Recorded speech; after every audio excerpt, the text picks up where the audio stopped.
Scarlett laughed as they hung up. She and Liz Benjamin had made fast friends almost immediately after Scarlett arrived in town.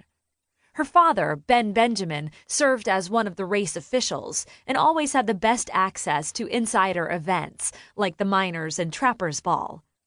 Liz had never much cared for racing, having grown up with it as a constant, but she was happy to help indulge Scarlett's interests. That's what good friends did, after all. And as a good friend, Scarlett needed to feel happy for Lauren rather than envy her success. With one last glance toward the horizon, where she had last seen Lauren and the other racers charge forth toward Nome, she buried the piece of her heart that belonged to this sport and headed home to find a good book to cozy up with for the night. Tomorrow was the ball, and she wouldn't miss it for the world. Chapter 2. Scarlett placed a hand on her stomach and sucked in a deep breath as she stood outside the hall, working up the nerve to go inside. She'd attended the ball for the past few years, but never on her own. Shane had texted earlier to let her know he'd be late. His ex-wife was creating trouble when it came to collecting their daughter, Rosie, and he'd promised the little girl she could come and be a princess for the night. This meant Scarlett was totally alone. Except for the sea of acquaintances that flanked her on every side, not all of them recognizable in their costumes to match this year's theme. Dressing up had never been required for the ball, but Scarlett had always thrown herself into the theme full force.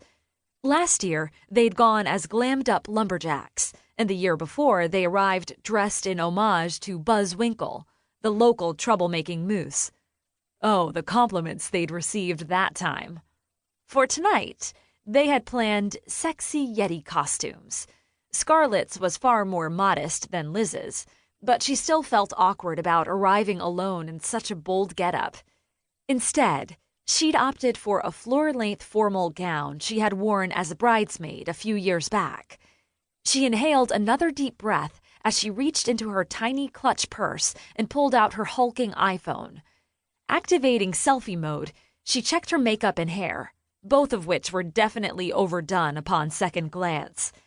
As much as she enjoyed socializing, she was by nature an introvert, and spending time with people she only knew in passing quickly exhausted her.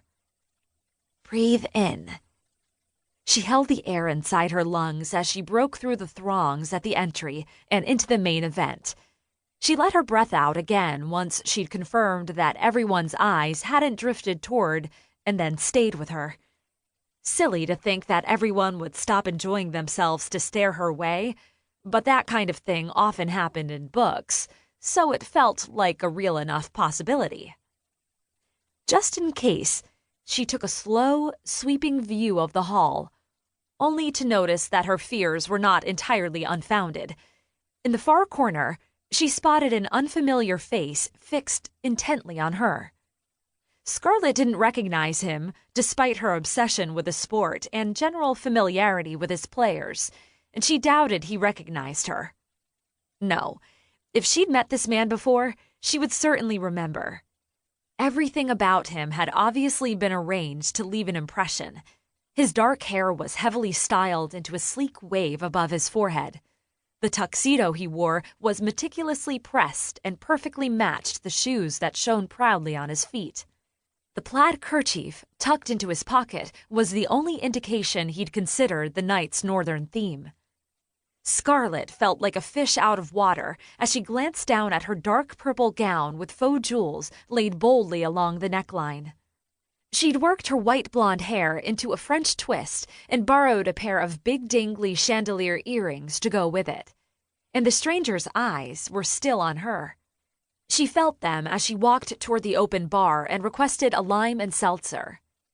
She felt them as she found her assigned table and took a seat. Even still, she felt them as she checked her text messages for an update from Shane. When at last she could take it no more, she decided she'd rather have a few very awkward minutes of confrontation than an entire evening spoiled by his unforgiving gaze. She rose suddenly before she could change her mind, snagging the bottom of her gown on the chair's leg, but thankfully not